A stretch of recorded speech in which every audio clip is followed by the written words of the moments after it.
नमस्कार मंडळी, सगळ्यात आधी सर्वांना श्री स्वामी समर्थ. तर मंडळी, गरुड पुराणाच्या धर्मकांडातील प्रेतकल्पामध्ये मृत व्यक्तींशी संबंधित अशा 3 वस्तूंचे वर्णन केले आहे, ज्यांचा उपयोग कधीही करू नये, अन्यथा भयानक यातना सहन कराव्या लागतात आणि अनेक प्रकारची हानी होते. म्हणून प्रत्येक बुद्धिमान व्यक्तीने या वस्तूंविषयी नक्कीच माहिती करून घेतली पाहिजे. श्रीकृष्णांनी गरुडजींना अत्यंत ज्ञानवर्धक माहिती दिली आहे. ती ऐकली तर तुमच्याही ज्ञानात वाढ होईल. म्हणूनच तुम्ही हा व्हिडिओ पूर्ण नक्की पहा, कारण अर्धवट ज्ञान घातक ठरते. तर चला मंडळी, सुरुवात करूया. एकदा गरुडजी, जे भगवान विष्णूंचे वाहन आहेत, आपल्या मनात शंका घेऊन द्वारकेला भगवान श्रीकृष्णांकडे येतात. आपल्या प्रिय वाहनाला पाहून भगवान श्रीकृष्ण प्रसन्न होतात आणि त्यांचे स्वागत करत म्हणतात, हे गरुडा, द्वारकेत तुझे स्वागत आहे. तुझ्या आगमनाने मला फार आनंद झाला आहे. नक्कीच तुझ्या येण्यामागे काही विशेष कारण असणार. सांगा, तुम्ही कोणत्या कारणासाठी येथे आला आहेस? गरुडजी भगवानांना प्रणाम करत म्हणतात, हे प्रभू, आपण सर्वज्ञ आहात. या संपूर्ण सृष्टीत असे काहीही नाही जे आपल्यापासून लपलेले आहे. मी आपल्याजवळ एक शंका घेऊन आलो आहे, ज्याचे समाधान केवळ आपणच करू शकता. भगवान श्रीकृष्ण हसत म्हणतात, हे पक्षी राजा, तुझी जी काही शंका असेल ती निसंकोचपणे विचारा. तुझ्या प्रत्येक शंकेचे आणि समस्येचे निराकरण करणे हे माझे कर्तव्य आहे. गरुडजी गंभीर स्वरात म्हणतात, हे प्रभू, माझा प्रश्न असा आहे की जेव्हा एखादा जीव मृत्यू प्राप्त होतो तेव्हा तो आपल्यासोबत कोणकोणत्या गोष्टी घेऊन जातो, तसेच मृत्यूनंतर त्या प्राण्याशी संबंधित कोणकोणत्या वस्तूंचा उपयोग इतरांनी करू नये. भगवान श्रीकृष्ण विचारपूर्ण स्वरात म्हणाले, हे गरुडा, तुझा प्रश्न अत्यंत महत्त्वाचा आहे. या संसारात जो जन्म घेतो त्याचा मृत्यू निश्चित असतो. मनुष्य या जगात रिकाम्या हाताने येतो, पण जेव्हा त्याचा मृत्यू होतो तेव्हा तो आपल्यासोबत 5 गोष्टी घेऊन जातो. आणि हेही सत्य आहे की जिवंत माणसाने मृत व्यक्तींच्या 3 वस्तूंचा कधीही उपयोग करू नये. तुझ्या या दोन्ही प्रश्नांची उत्तरे देण्यापूर्वी मी तुला एका ब्राह्मणाची आणि 5 प्रेतांची कथा सांगतो, ज्यामुळे तुझ्या सर्व शंका दूर होतील. ही कथा लक्षपूर्वक ऐका, कारण तिच्या माध्यमातून मानव जीवनातील गूढ रहस्य समजून घेता येतात. या कथेचे श्रवण केल्याने मनुष्याचे कोट्यावधी पाप नष्ट होतात. म्हणून या कथेचा तू प्रसार कर. गरुडजी श्रद्धेने म्हणाले, हे प्रभू, मी पूर्ण लक्ष देऊन आपली कथा ऐकण्यासाठी तयार आहे. कृपया मला ती पवित्र कथा सांगावी. त्यानंतर भगवान श्रीकृष्ण गरुडजींना ती कथा सांगू लागले. हे गरुडा, एकेकाळी मध्य देशात देव शर्मा नावाचा एक गरीब ब्राह्मण राहत होता. तो अत्यंत गुणवान आणि शास्त्रांमध्ये पारंगत होता. त्याने वेद आणि शास्त्रांचे अत्यंत सखोल अध्ययन केले होते, पण त्याने कधीही आपल्या ज्ञानाचा दुरुपयोग केला नाही. त्याने कधीही आपल्या ज्ञानाचा उपयोग धन मिळवण्यासाठी केला नाही. अत्यंत गरीब असूनही तो भिक्षा मागूनच आपला उदरनिर्वाह करत होता. एक दिवस त्या ब्राह्मणाने वनात तपश्चर्या करण्याचा विचार केला. ईश्वराचे ध्यान करण्याच्या उद्देशाने तो वनात फिरू लागला. ज्या वनात तो प्रवेश करतो त्याचे नाव विपनवन होते. हे वन अत्यंत भयानक आणि डरावणे होते, ज्याबद्दल दूरदूरपर्यंत लोक चर्चा करत असत. या वनात प्रवेश करण्याचे धाडस फारच कमी लोक करत, कारण तेथील वातावरणच भयाने भरलेले होते. विपिन वनात उंचच उंच वृक्ष होते, ज्यांच्या फांद्या इतक्या दाट होत्या की सूर्यकिरणसुद्धा खाली पोहोचू शकत नव्हते. त्यापैकी काही वृक्ष प्राचीन काळापासून उभे होते, जणू महावृक्षच, ज्यांच्या विशाल मुळ्या जमिनीबाहेर येऊन सर्व दिशांना पसरलेल्या होत्या. तेथे वड आणि अश्वत्थ म्हणजे पिंपळ यांसारख्या वृक्षांची भरपूर संख्या होती. आपल्या खाली कोणालाही दाबू शकतील असे होते. या भयानक वनात मांडव आणि शमीसारखे वृक्षही होते, ज्यांच्या जवळून जाताना लोकांच्या अंगावर काटा उभा राहत असे. या वृक्षांच्या फांद्या वाकड्या तिकड्या आणि विकृत होत्या आणि त्यावर अनेकदा विचित्र जीव लटकलेले दिसत. तिथे उगवणारी झाडेही भयावह होती आणि विषारी काटे सामान्य नव्हते. येथे काळ्या पंखांचे घुबड दिवसाही फिरत असत, ज्यांचे भयानक आवाज हवेत घुमत राहत.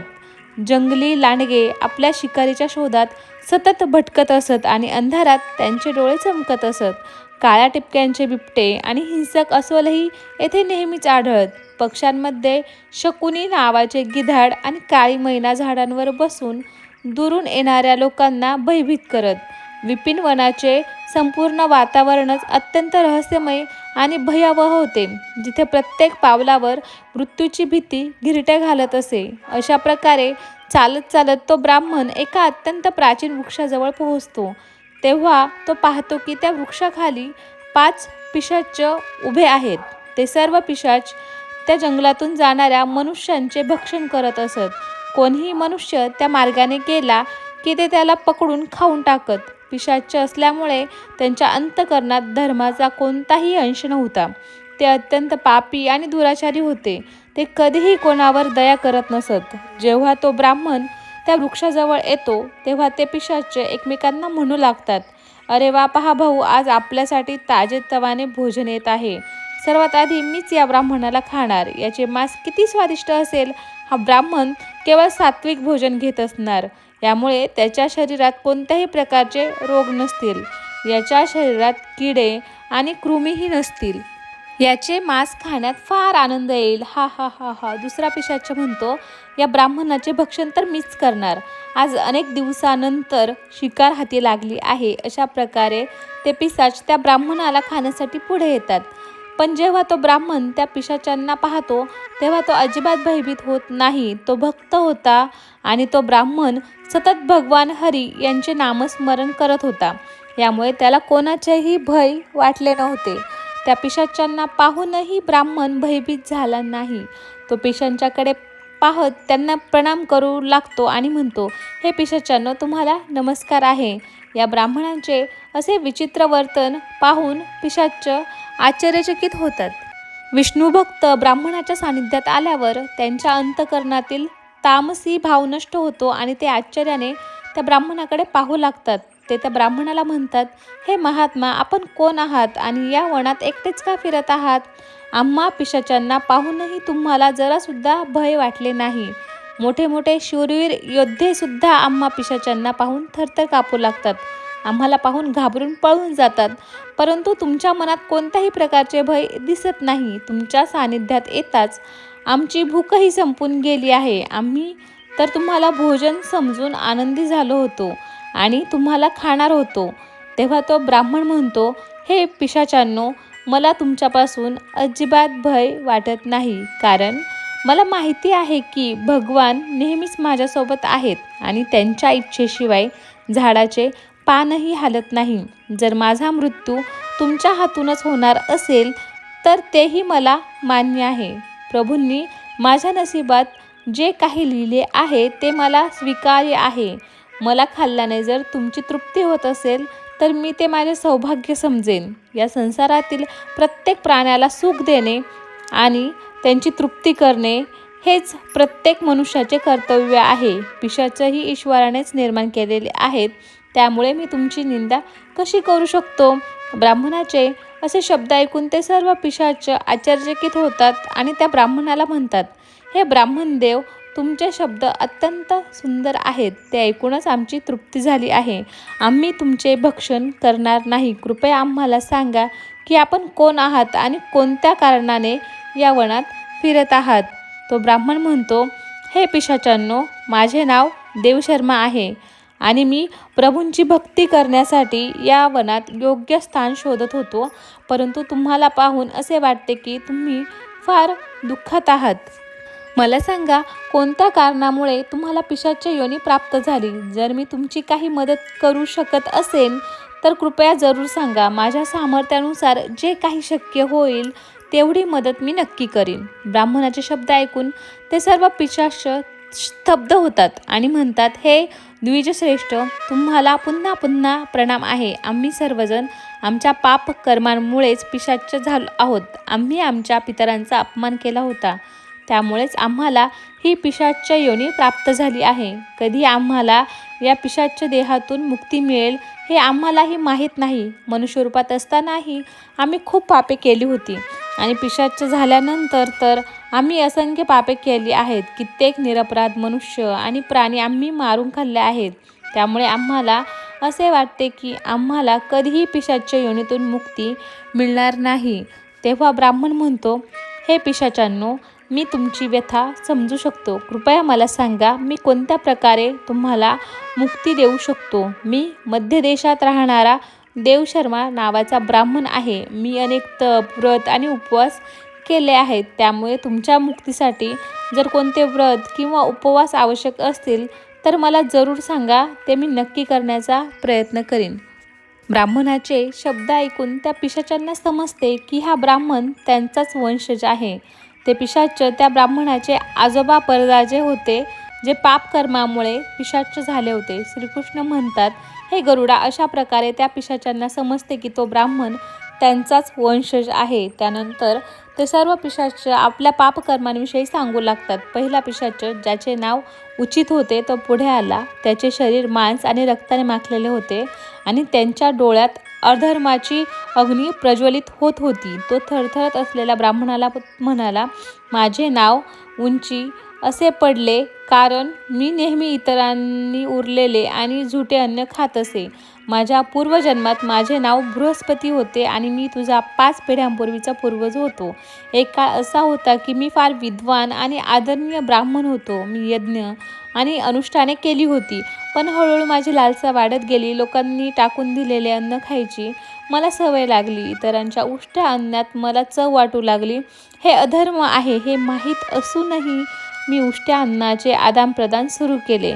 एक दिवस पवित्र यज्ञानंतर उरलेले उशिष्ट अन्न मी खाल्ले. त्याच अन्नामुळे माझ्या शरीरात विष निर्माण झाले आणि त्याच क्षणी माझा मृत्यू झाला. आता मी पिशाच्य बनून उशिष्ट अन्न खातो आणि हाच माझा शाप आहे. दुसरा पिशाच, ज्याचे नग्न अंग होते, तो पुढे आला. त्याचे संपूर्ण शरीर नग्न होते आणि त्याचे हाडे स्पष्ट दिसत होती. तो ब्राह्मणाकडे पाहून म्हणाला, माझे नाव नग्न अंग असे पडले कारण मी नेहमी निर्वस्त्र राहून स्नान करत असे. पूर्वजन्मात माझे नाव शरदचंद्र होते आणि मी तुझा 6व्या पिढीचा पूर्वज होतो. माझा जन्म ब्राह्मण कुळात झाला होता आणि माझ्याकडे ज्ञान आणि तपशक्ती होती, पण मला माझ्या शरीराचा गर्व झाला. स्नान करताना नग्न राहण्यात मला आनंद वाटू लागला आणि मी समाजाच्या नियमांचा अपमान केला. मला ते स्वाभाविक वाटत होते, पण ते अधर्म होते. एक दिवस मी नगरातील तलावात नग्न होऊन स्नान करत असताना जलदेवतेने मला शाप दिला की माझ्या गर्वामुळे मला पिशाच्य योनी प्राप्त होईल. त्याच तलावात बुडून माझा मृत्यू झाला. आता मी पिशाच्य आहे आणि माझे शरीर सदैव नग्नच राहील, जसा मी माझ्या ब्राह्मण धर्माचा अपमान केला होता. तिसरा पिशाच्च, ज्याचे नाव शववस्त्र होते, त्याच्या शरीरावर मृत लोकांचे फाटके कपडे लपेटलेले होते. त्याच्या आवाजात वेदना होत्या. तो म्हणाला, मी या योनीत आहे कारण मी नेहमी मृत व्यक्तींचे कपडे चोरत असे. माझ्या पूर्वजन्मात माझे नाव अच्युतानंद होते. मी तुझ्याच पूर्वजांपैकी एक होतो आणि एका आदरणीय ब्राह्मण कुळाशी संबंधित होतो. मी स्मशानभूमीत जाऊन मृत लोकांचे वस्त्र चोरून ते विकत असे. मृत लोकांचे कपडे घालण्यात मला सुखाची अनुभूती होत असे. माझा हा अधर्म पाहून देवतांनी मला शाप दिला की माझा मृत्यू स्मशानातच होईल आणि मी पिशाच्य बनून सदैव शवांचे वस्त्र परिधान करीन. माझा मृत्यू स्मशानातच झाला, जिथे एका भयानक पिशाचाने मला मारले आणि मला मृत लोकांचे वस्त्र घालण्याचा शाप मिळाला आहे. चौथा पिशाच्च, ज्याचे नाव असोच होते, त्याची उपस्थिती इतकी घाणेरडी आणि दुर्गंधीयुक्त होती की ब्राह्मणाला श्वास घेणेही कठीण झाले. असोच म्हणाला, माझे नाव असोच असे पडले कारण मी नेहमी अपवित्र आणि घाणेरड्या गोष्टींमध्ये स्वतःला गुंतवून ठेवले. माझ्या पूर्वजन्मात माझे नाव धर्मराज होते आणि मी तुझा पूर्वज होतो. माझ्या जीवनात शुद्धतेला कोणतेही स्थान नव्हते. ब्राह्मण असूनही मी अपवित्रेत जीवन घालवले. मी कधीच माझ्या शरीर व मनाच्या शुद्धतेकडे लक्ष दिले नाही. मी घाणेरडे वस्त्र परिधान केले आणि अपवित्र स्थळी राहत होतो. मी स्नान करत नसे आणि हे सर्व मला माहीत असूनही मी धर्माचे नियम पाळले नाहीत. माझ्या या पापांमुळे देवतांनी मला शाप दिला की मी अशुद्धतेत लिप्त राहून या पिशाच्य योनीत भटकत राहीन. माझा मृत्यू एका घाणेरड्या तलावात बुडून झाला. आता मी या पिशाच्या योनीत आहे, जिथे मी नेहमी अपवित्रतेने वेढलेला असतो. शेवटी 5वा पिशाच क्रव्येद पुढे आला. त्याचे मुख रक्ताने माखलेले होते आणि त्याच्या हातात मांसाचे तुकडे होते. भयावह हास्य करत तो ब्राह्मणाला म्हणाला, मी क्रव्येद आहे, कारण मी मांस आणि रक्ताचा लोभी होतो. माझ्या पूर्वजन्मात माझे नाव सोमदेव होते आणि मी तुझा पूर्वज होतो. ब्राह्मण असूनही मी हिंसा आणि क्रूरतेचे जीवन स्वीकारले. मला मांसाहार आणि हत्या करण्यात आनंद वाटत असे. मी अनेक निरपराध प्राण्यांचे रक्त सांडले आणि त्यांचे मांस खाल्ले. मी माझ्या कुटुंब आणि समाजाच्या मर्यादांचे उल्लंघन केले. माझ्या या अधर्मामुळे माझा मृत्यू एका मांसाहारी भोजनाच्या वेळी झाला. जेव्हा मी गायीचे मांस खाल्ले, देवतांनी मला शाप दिला की मी या पिशाच्या योनीत येऊन रक्त आणि मांसांचा लोभी बनेल. आता मी सदैव क्रव्येद बनून राहिलो आहे. अशा प्रकारे ते पिशाच्य म्हणाले, हे वत्सा, आम्ही नेहमी उचिष्ट वस्त्रे परिधान करत होतो. घाणेरडी व मळकी वस्त्रे घालूनच भोजन, पूजापाठ इत्यादी कार्य करत असे. आम्ही नेहमी उचिष्ट अन्नच ग्रहण केले. याच कारणामुळे आमची ही दुर्दशा झाली. आम्ही निर्वस्त्र होऊन स्नान करत असू. त्यामुळे आमचे पितृदेव आमच्यावर रुष्ट झाले. आम्ही कधीही पितरांसाठी अन्न अर्पण केले नाही. याच कारणामुळे मृत्यूनंतर आम्हाला प्रेत योनी प्राप्त झाली. पुन्हा ते पिशाच्य म्हणाले, हे वत्सा, तू आमच्याच वंशातील आहेस. आम्ही तुझे पूर्वज आहोत. ही ईश्वराचीच कृपा आहे की त्यांनी तुला आमच्यापर्यंत पाठवले आहे. आता आम्हाला पूर्ण विश्वास झाला आहे की तू आम्हाला नक्कीच मुक्ती देणार आहेस. हे वत्सा, आज तू जा आणि आमच्या मुक्तीसाठी उपाय कर. आपल्या पूर्वजांची अशी अवस्था पाहून तो ब्राह्मण अत्यंत दुःखी होतो आणि विचार करू लागतो की प्रत्येक मनुष्याचे हे अंतर्निहित कर्तव्य आहे की त्याने आपल्या पूर्वजांना मुक्ती मिळवून देण्यासाठी कार्य केले पाहिजे. तो ब्राह्मण त्या पिशाच्यांना वचन देतो आणि म्हणतो, हे पितामहांनो, मी तुमच्या मुक्तीसाठी नक्कीच उपाय करीन. त्यानंतर तो ब्राह्मण मुनी अगस्त्य यांच्याकडे जातो आणि पितरांच्या मुक्तीसाठी उपाय विचारतो.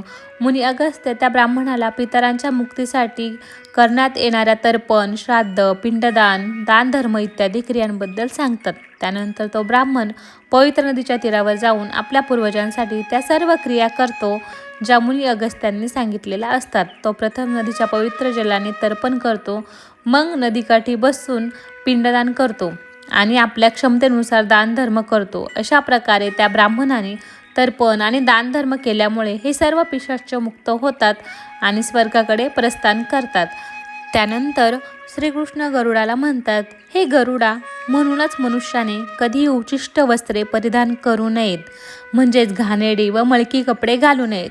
कधीही उचिष्ट अन्न ग्रहण करू नये. इतरांचे उष्टे अन्न, जमिनीवर पडलेले, इतरांनी ओलांडलेले, तसेच पितरांना अर्पण न करता खाल्लेले अन्न हे उच्चिष्ट अन्न मानले जाते. हे गरुडा, आता मी तुला मृत व्यक्तींच्या त्या वस्तूंविषयी सांगतो ज्यांचा उपयोग जिवंत मनुष्याने कधीही करू नये, म्हणून तू लक्षपूर्वक ऐक. हे गरुडा, मनुष्य या संसारात जन्म घेऊन अनेक भौतिक सुखांच्या मोहात अडकतो. मृत्यूनंतरही त्याचा त्या वस्तूंवरील मोह सुटत नाही. जोपर्यंत मनुष्य सांसारिक वस्तूंचा मोह सोडून पूर्णपणे ईश्वराला आपले मानत नाही, तोपर्यंत तो विविध योनींमध्ये जन्म घेत पृथ्वीलोकात भटकत राहतो.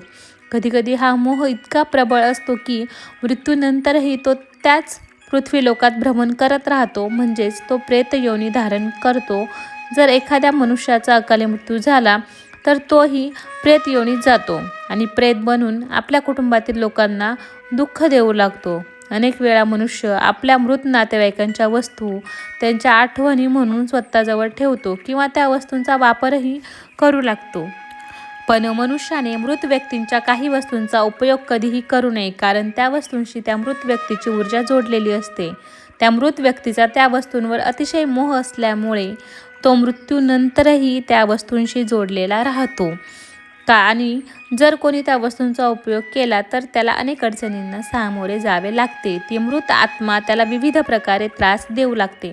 म्हणून कोणत्याही मनुष्याने मरण पावलेल्या व्यक्तींच्या वस्तूंचा कधीही वापर करू नये. मनुष्य इच्छित असल्यास त्या वस्तू जपून आपल्या घरी ठेवू शकतो किंवा त्या वस्तू नदीच्या जलात प्रवाहित करू शकतो, पण त्यांचा उपयोग करू नये. त्या मृत आत्म्याच्या शांतीसाठी जर मनुष्य त्या व्यक्तींच्या प्रिय वस्तू दान करतो तर ते अत्यंत शुभ मानले जाते. पहिली वस्तू आहे मृत व्यक्तींचे कपडे. मृत व्यक्तींचे कपडे कधीही वापरू नयेत, चुकूनसुद्धा ते परिधान करू नयेत. असे केल्यास मृत व्यक्तींची आत्मा त्या व्यक्तीशी जोडली जाते जो हे कपडे वापरतो. मृत व्यक्तींच्या आठवणी त्या व्यक्तीला सतावू लागतात जो त्यांच्या कपड्यांचा वापर करतो. त्यामुळे तो व्यक्ती मानसिक आणि शारीरिकदृष्ट्या कमजोर होतो. त्या व्यक्तीला आपल्या मृत नातेवाईकांच्या ऊर्जेची जाणीवही होऊ लागते. म्हणून मृत व्यक्तींचे कपडे कधीही घालू नयेत. मृत व्यक्तींचे कपडे नेहमी दान करून टाकावेत, ज्यामुळे त्यांच्या आत्म्याला शांती मिळते. तर मंडळी, दुसरी वस्तू आहे मृत व्यक्तींचे दागिने. मृत व्यक्तींचे दागिनेही त्यांच्या कपड्यांप्रमाणेच त्यांच्या ऊर्जेचे स्रोत असतात. मृत व्यक्तींचा आपल्या दागिन्यांशी कपड्यांपेक्षा अनेक पटीने अधिक जिव्हाळा असतो. कारण प्रत्येक व्यक्ती दागिने स्वतःला सुंदर वाटावे म्हणून परिधान करतो. पण जेव्हा त्या व्यक्तीचा मृत्यू होतो आणि त्याचे दागिने दुसरा कोणी परिधान करतो, तेव्हा मृत व्यक्तीची आत्मा अस्वस्थ होऊ लागते. ती आत्मा त्या व्यक्तीला त्रास देऊ लागते. ती आत्मा मोक्षाच्या मार्गावर न जाता याच मृत्यूलोकात आपल्या परिजनांना त्रास देऊ लागते. म्हणूनच मृत व्यक्तीचे दागिने कधीही वापरू नयेत. व्यक्तीच्या मृत्यूनंतर त्याचे दागिने वितळून तयार केलेली माळ हीच त्याच्या आयुष्यभराच्या पुण्याची किल्ली असते. मृत्यूनंतर त्या व्यक्तीची माळ जिवंत मनुष्याने कधीही परिधान करू नये. ती माळ पवित्र नदीच्या जलात प्रवाहित करून द्यावी. पवित्र नदी त्या मृत व्यक्तींची सर्व पुण्य वाहून स्वर्गात नेते. श्रीकृष्ण म्हणतात, हे गरुडा, मृत्यूनंतर मनुष्य आपल्यासोबत फक्त आपले पाप आणि पुण्य घेऊन जातो. सर्व भौतिक वस्तू तो याच जगात सोडून जातो. म्हणूनच त्या वस्तूंविषयी कधीही अतिशय मोह धरू नये. श्रीकृष्ण पुढे म्हणतात, हे गरुडा, मृत्यूनंतर आत्म्यासोबत काही अशा गोष्टी असतात ज्या पुढील जन्मातही सोबत जातात. या गोष्टी आत्म्याच्या कर्माशी आणि इच्छांशी संबंधित असतात. आता मी तुला त्या 5 गोष्टींबद्दल सविस्तर सांगतो. भगवान श्रीकृष्ण म्हणतात, कामना ही पहिली गोष्ट आहे जी मृत्यूनंतरही आत्म्यासोबत राहते. मनुष्याच्या कामना त्याला नवीन शरीर धारण करण्यासाठी प्रेरित करतात.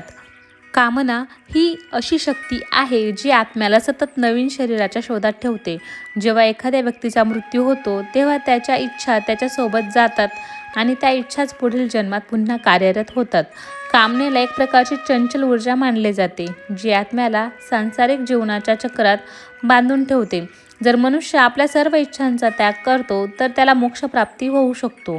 म्हणूनच असे म्हटले जाते की मृत्यूच्या वेळी इच्छांचा त्याग करणे अत्यंत महत्त्वाचे आहे. जे लोक मृत्यूच्या वेळी आपल्या इच्छासोबत घेऊन जातात त्यांना पुन्हा जन्म घ्यावा लागतो, कारण त्यांच्या कामना त्यांना पुढील जीवनासाठी प्रेरित करतात. श्रीकृष्ण म्हणतात, वासना ही कामनेचीच एक उन्नत अवस्था आहे. वासना ती आहे जी मनुष्याला इंद्रिय सुख आणि भोगाकडे आकर्षित करते. ती अशी लालसा आहे जिचा कधीही अंत होत नाही. मृत्यूच्या वेळीही बहुतेक लोक वासनांपासून मुक्त होऊ शकत नाहीत. वासना सांसारिक वस्तू, धन, कुटुंब आणि भोगांविषयीचे आकर्षण वाढवते. वासना इतकी शक्तिशाली असते की मृत्यूनंतरही आत्म्यासोबत राहते. वासनेचे उदाहरण विष्णू पुराणातील राजा भरताच्या कथेत आढळते. राजा भरताने एका हरिणाच्या पिल्लावर अत्यंत प्रेम केले होते आणि त्या पिल्लाविषयीची त्याची वासना इतकी प्रबळ होती की मृत्यूच्या वेळीही तो त्याच हरणाचा विचार करत राहिला. परिणामी त्याला पुढील जन्मात हरिणाची योनी प्राप्त झाली. यावरून स्पष्ट होते की वासना आत्म्याला बंधनात बांधून ठेवते. मनशांती आणि ज्ञानामुळेच वासनांपासून मुक्ती मिळू शकते. श्रीकृष्ण पुढे म्हणतात, कर्म ही मनुष्याची सर्वात महत्त्वाची धरोहर आहे जी मृत्यूनंतरही त्याच्यासोबत जाते. मनुष्य जीवनात जे काही कर्म करतो, चांगले किंवा वाईट, त्याचे फळ त्याला पुढील जन्मात मिळते. मृत्यूच्या वेळी आत्म्याने केलेल्या सर्व कर्मांचा हिशोब केला जातो. जर एखाद्या व्यक्तीने चांगली कर्म केली असतील तर त्याला परलोकात सुख आणि शांती मिळते आणि पुढील जन्मातही समृद्धी प्राप्त होते. पण जर त्याने वाईट कर्म केले असतील तर त्याला नरक आणि दुःखमय जीवन भोगावे लागते. म्हणूनच आपल्या धर्मशास्त्रांमध्ये कर्माला अत्यंत महत्त्व दिले गेले आहे. कर्माची गती इतकी अद्भुत असते की ती 7 जन्मापर्यंत आत्म्याचा पाठलाग करते. म्हणून मनुष्याने नेहमी पुण्यकर्म करण्याचा प्रयत्न केला पाहिजे. भगवान श्रीकृष्ण चौथ्या गोष्टीच्या रूपात कर्जाचा उल्लेख करतात. ते म्हणतात, कर्ज ही अशी गोष्ट आहे जी मृत्यूनंतरही आत्म्याचा पाठलाग करते. जर एखाद्या व्यक्तीने जीवनात कोणाकडून कर्ज घेतले आणि ते न फेडता मृत्यू झाला तर ते कर्ज पुढील जन्मातही त्याच्यासोबत राहते. कर्ज आत्म्यावर एक प्रकारचे बंधन निर्माण करते आणि जोपर्यंत ते फेडले जात नाही तोपर्यंत आत्मा त्यातून मुक्त होऊ शकत नाही. मृत्यूनंतर त्या आत्म्याला परलोकात कर्ज फेडण्याचा दंडही भरावा लागू शकतो.